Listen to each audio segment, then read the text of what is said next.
Welcome to One of a Kind podcast. Slay that stage, your backstage pass to the minds of world champions of public speaking. Discover the stories, the strategies, and the skills of world-class speakers and get ready to transcend your fear of public speaking and slay every stage life presents to you.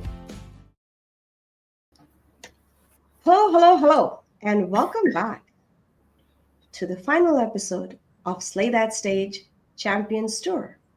That brings us to end of season 1. That's the final episode. What's your thoughts, Tanvi?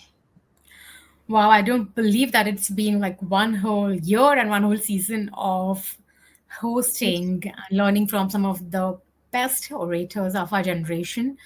Every guest that we've been fortunate enough to rub shoulders digitally with on this podcast has truly enriched us all in deep, profound ways. I have learned so much in terms of the art of stagecraft, the art of storytelling, the art of preparing for contest and beyond, and how to continue your journey of speakership even beyond the contest, as most of our world champions have demonstrated so beautifully and brilliantly with their life journeys as coaches or corporate leaders or entrepreneurs as well. So it's been a deeply gratifying journey for me, Aisha. Wow. Yeah, I cannot agree more. For me, we have had like 15 world champions, and each one with their own different style and their own aha moments. Talking of aha moments, if you were to pick one thing that stood out for you, what would that be?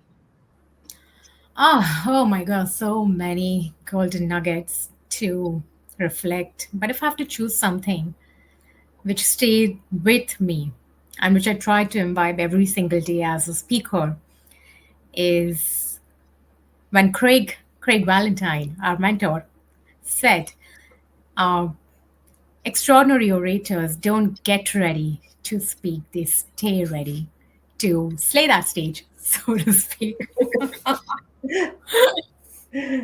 Love the pun there. Yes. um, yeah, so I mean, for me, What about you? What stood out for you? I mean, Craig, as hands down, has always been our favorite. The reason being he's our mentor, and I've heard more stories and attended more of his seminars, so there is a personal connect. But one of the other moments I think that stood out for me was when Mark Brown talked about how your topic needs or your story needs to be relevant to the audience. You cannot take the same keynote speech, even if the topic is same, speak into a high school or speak in the corporate world. Even if you're Right. talking about humor, your story needs to be relevant for the audience so that they can connect. And talking So of the contest, when they say that in contest they are told into especially Toastmasters contest because we are in like across the globe, it needs to be a universal message.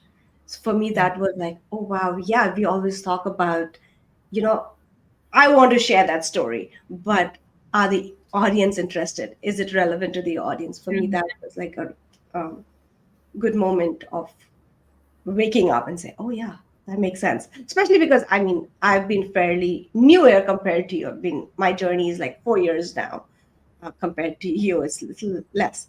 So experience wise, I think it was a difference. So for me, that was the very big moment.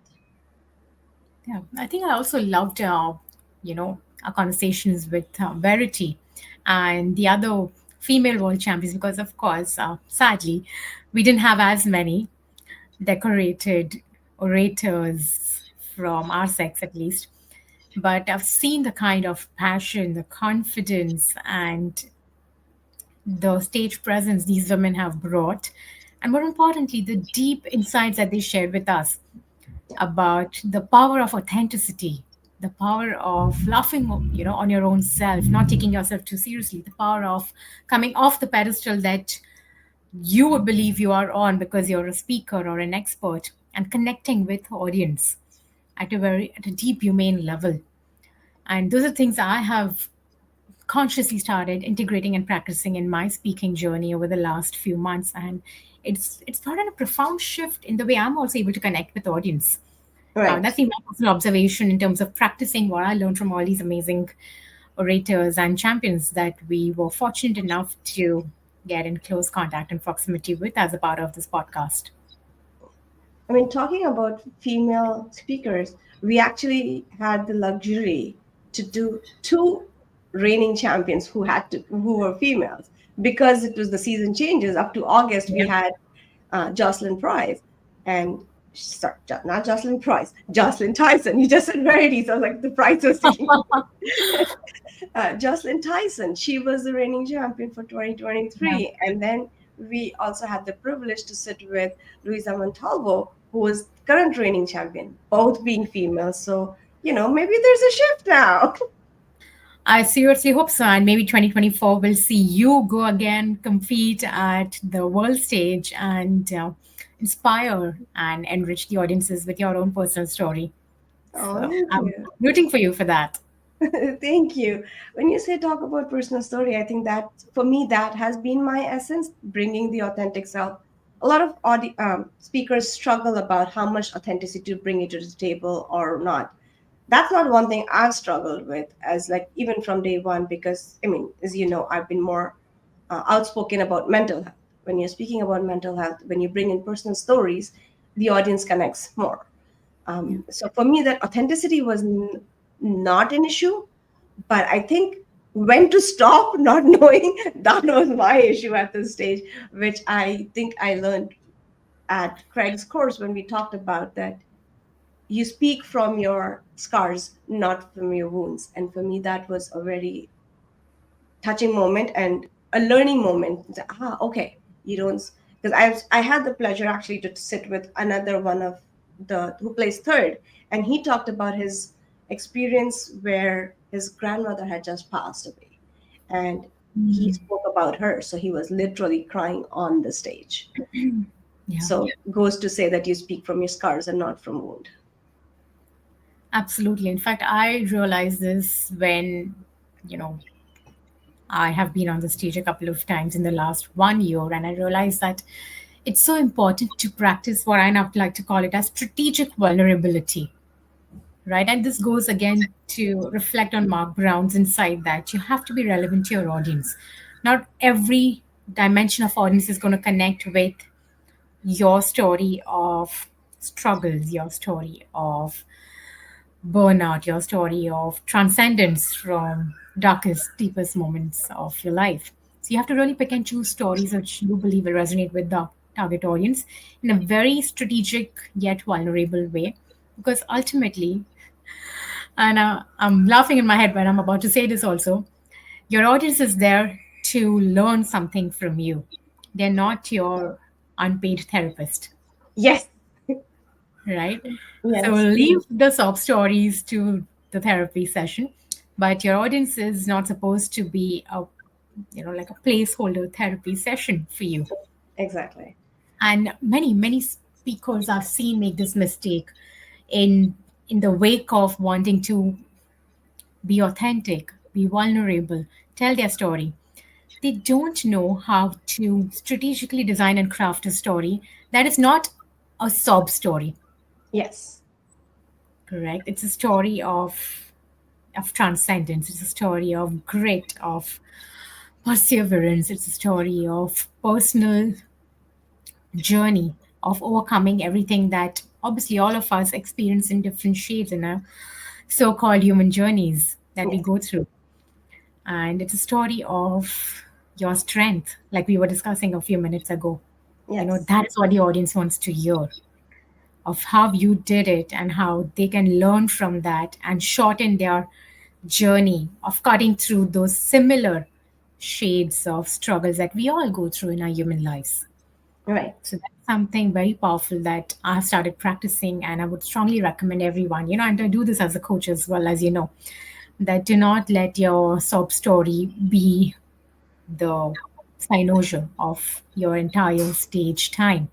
Yeah. You really need to extract the perspectives, the insights, the lessons, the wisdom, and then integrate that as a part of your story. not the struggles, the strength, and the wisdom that ensued because of your journey to the other side. Yep.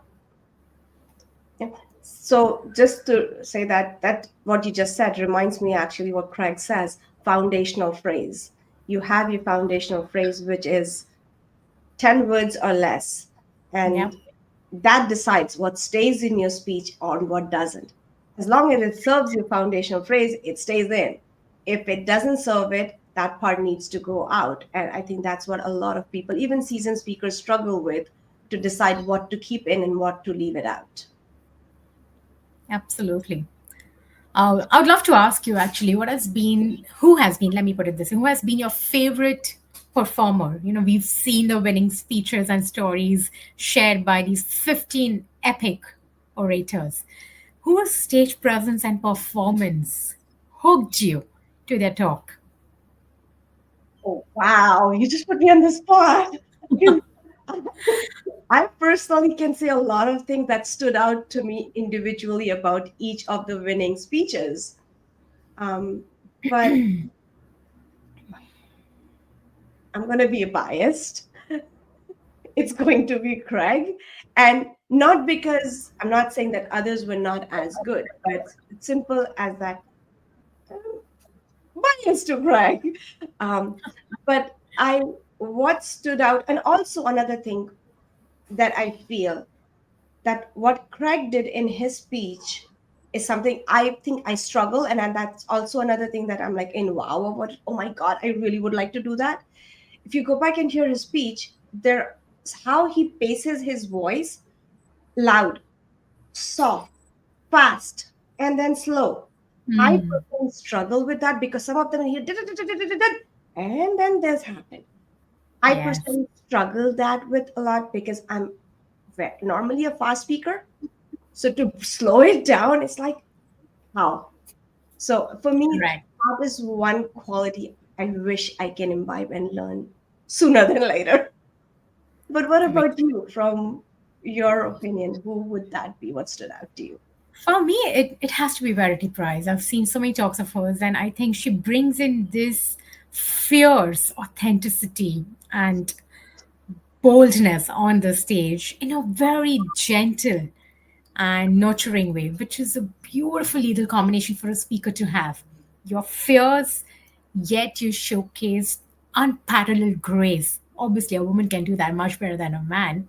Yeah. And that is what hooks the audience to you because the message is so powerful, yet the insight and the empathy that it's dressed with, it's seasoned with, is so heartwarming.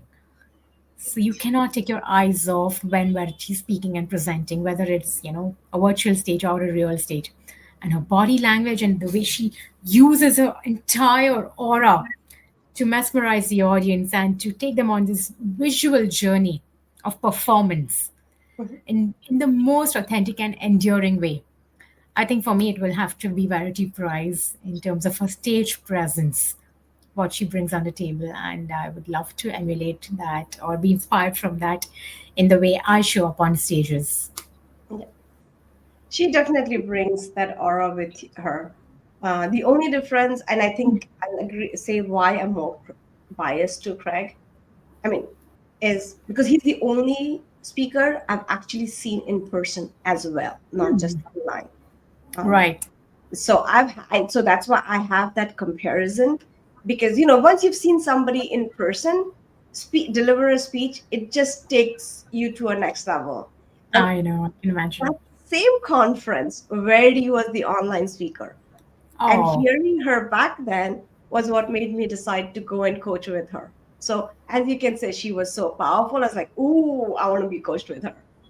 So so true. that's how my coaching journey started with Verity. But yes, hands down, it's and again, each speaker brings their own nugget that others cannot, their own Yeah. uniqueness. Um, but yes, that is. You mentioned that you are a coach, and I mean, we both did our certification together and kind of became coaches at the same time. If you were to give quick nugget and say, hey, you know what? this is one golden rule I think everyone should abide by, a new speaker, professional speaker, what would that be for you? I think the only golden rule I would encourage every speaker to practice religiously is that be the utmost, absolute, authentic expression of who you are as a person. Don't try to copy other speakers. Of course, you can admire and respect them, but grill down to what is it that you love so much about their speaking style, and ask yourself what is it that you can also extract in your own speakership that will have a similar impact on your audience. And my mantra is just bring your 1000% on the stage, not 100%. 100% is vanilla today. Bring your 1000% on the stage. Be unique, be quirky, be weird, be silly, be wise, be inspiring, be thought provoking, be all those million shades of idiosyncraticness that you can bring on the table in your own unique way. Because I deeply believe that what makes you unique makes you iconic Yeah. as a leader, thought leader, and of course, as a speaker. Who wants to see a watered down Me Too clone of Steve Jobs speaking? They want to see what makes you you, what makes you come alive, and it's all rawness, fullness, authentic glory that only you can do justice to. So that's my message to everyone who's struggling to speak with authenticity. Yeah, I mean, yes, nothing speaks like authenticity. I 100% agree. Because I've seen, because audience are smart, when you're not being authentic, they can see it, and then you are no longer an inspiring speaker because they can see it clearly through you that you're a fake. But when you speak from authenticity, they relate to you, they understand, and they travel the journey with you, and you leave a longer impact. So 100%. And learn to laugh on yourself. I think it's so important. Yeah. As speakers in public eye, we sometimes, and I was too once, so uptight and mortified if we end up making a tiny little error or a mistake in our delivery, in our pronunciation, or you forget something. I I think gone are the days where speakers had to be uber flawless. I Yes. think bringing in a little bit of elegance with your flawed humanness, it just tips the skills in your favor in terms of building that trust Yeah, in you, building that connection with you. And it puts you on the same level playing field as your audience, which is what you want as a speaker, right? You obviously don't want to exactly. preach to them from your ivory tower. So I've learned it the hard way that I need to stop being so uh, worried about making mistakes and learn to laugh at myself. And I've started doing that with a lot of effort of breaking or just breaking free from those masks of perfection and bringing in my 1000% of imperfect, flawed, sometimes weirdly pronounced words or new invention of words that I come up with on the moment because I couldn't get the right word. And I bring all of that to the table. And honestly, I've touched wood just been so fortunate enough to receive that level of warmth and love from the audience when I brought that person on the table. So I would recommend Exactly. everyone to bring that person on the table and not hide behind masks of perfection. Yep. I always, I mean, I have two kids, and I talk to them. When I talk to them, especially, it's my go-to motto when I tell them is imperfection is beautiful. Like, have you seen snowflake? No two snowflake is same, but they are so beautiful in its own. Yeah. And when you just said about, we all make mistakes, and we are all human. Sometimes you stumble a word. Something that I spoke to Verity Price in, I don't know if it was a coaching session or offline, but she had mentioned, I asked her what was her oops moment. I believe it was one of the podcasts here. And she said she walked onto the stage and fell flat on the stage, completely down. she, Yeah, I you remember. can completely like, oh damn, now what do I do? Do I walk back? She just got up and she just said, oh, there's only going up from here now, you know.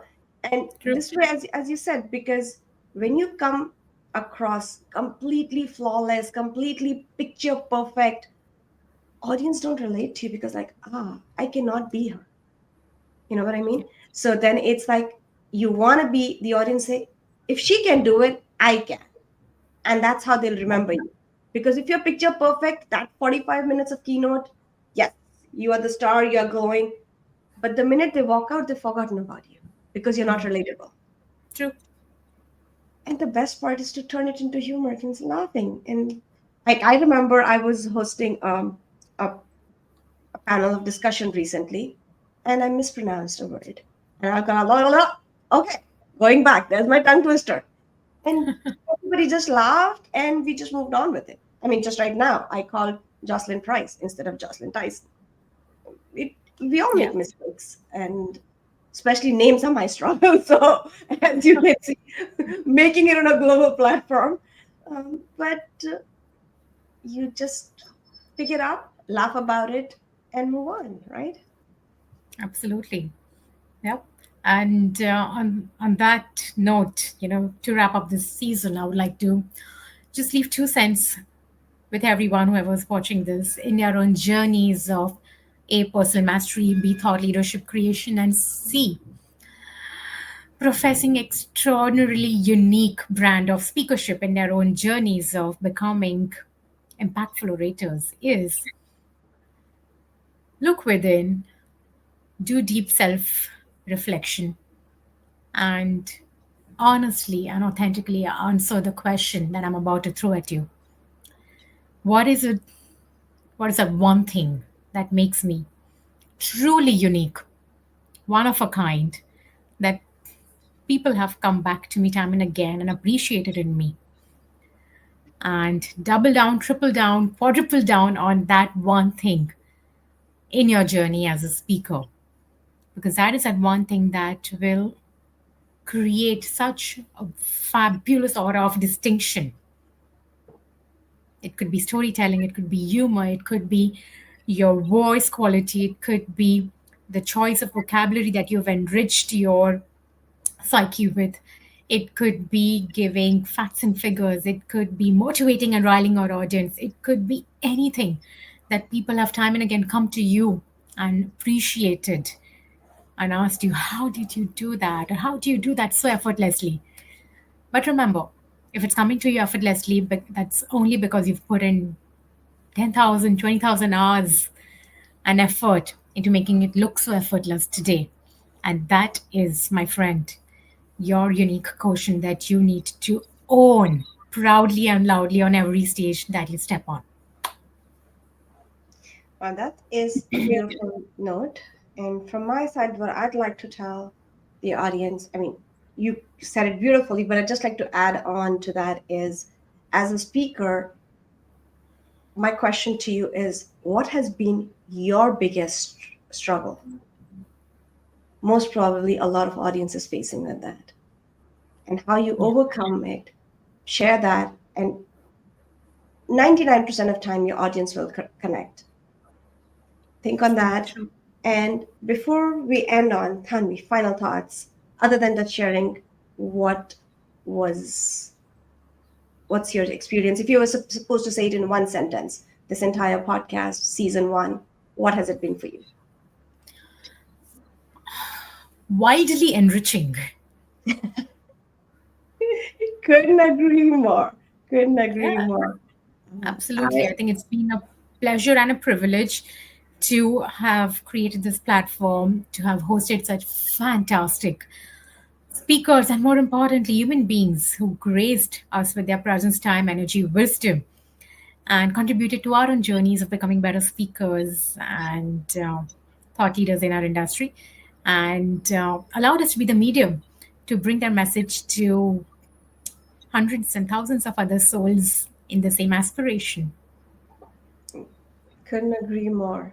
I remember when I thought about this podcast, it was more about getting my name out there, connecting with the audience. what I didn't realize, that I would be learning myself so much sitting with these great minds. So it's been great learning experience, and I hope our audience feels the same. Before we close, look out for our season two. The works have already been put in, and we'll be bringing you new and amazing guests. We've learned how to speak. Let's turn it into business. So, season two would be more about business of public speaking. Until Absolutely. until next time, signing off from season one. See you in 2025. Absolutely. Take care, everyone, and all the very best in your personal journeys of transcendence. And remember, you you get only one opportunity to show up as your true, authentic self when you're on that stage, and that is all that it takes to slay that stage.